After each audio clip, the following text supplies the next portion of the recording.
decreasing our dependency on foreign imports, there is a climate issue at risk here as well.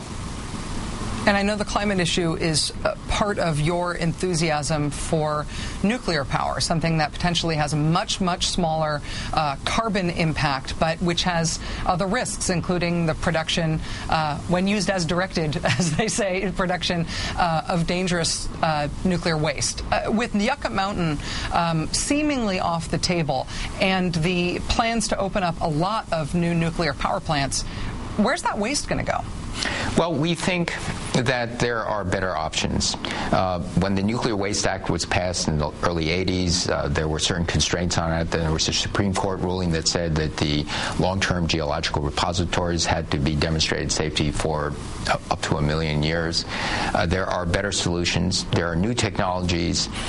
And so we have appointed a Blue Ribbon Commission to look at, with a crystal ball, what would happen 10, 20, 50 years from today?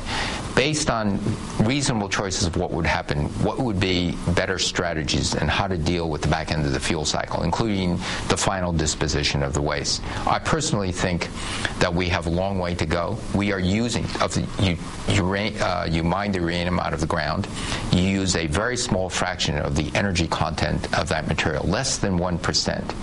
And if we could use 10, 20% of the energy content, that would be 20 times less waste.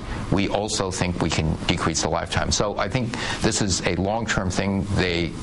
We are working towards much better solutions. Shouldn't we, though, be investing in those technological solutions, not only for dealing with waste, but also, as you're saying, for maximizing the bang for the buck with the uranium that we're mining? Shouldn't we be funding research on that before we're planning on opening new reactors? I mean, the new funding that has been announced, the support for those loans, means that we'll probably see new reactors within just the next couple of years. Well, the hope is that we can restart the nuclear industry. Hope that after 6 or 7 reactors, 8 reactors are built, that the financial uncertainties would be alleviated. But there's time to come up with decisions. The NRC has already said the current storage of waste above ground in dry cast storage could be good for 50, maybe even 100 years. And so we have time to develop a thoughtful plan. Meanwhile, we should get this started. We have as baseload generation gas, coal, and nuclear. As we bring up renewables like wind and solar as quickly as we can, we still need some baseload power. In the second half of our visit with Energy Secretary Chu, the topic is the BP oil disaster. This is a conversation very well worth sticking around for. We'll be right back with that.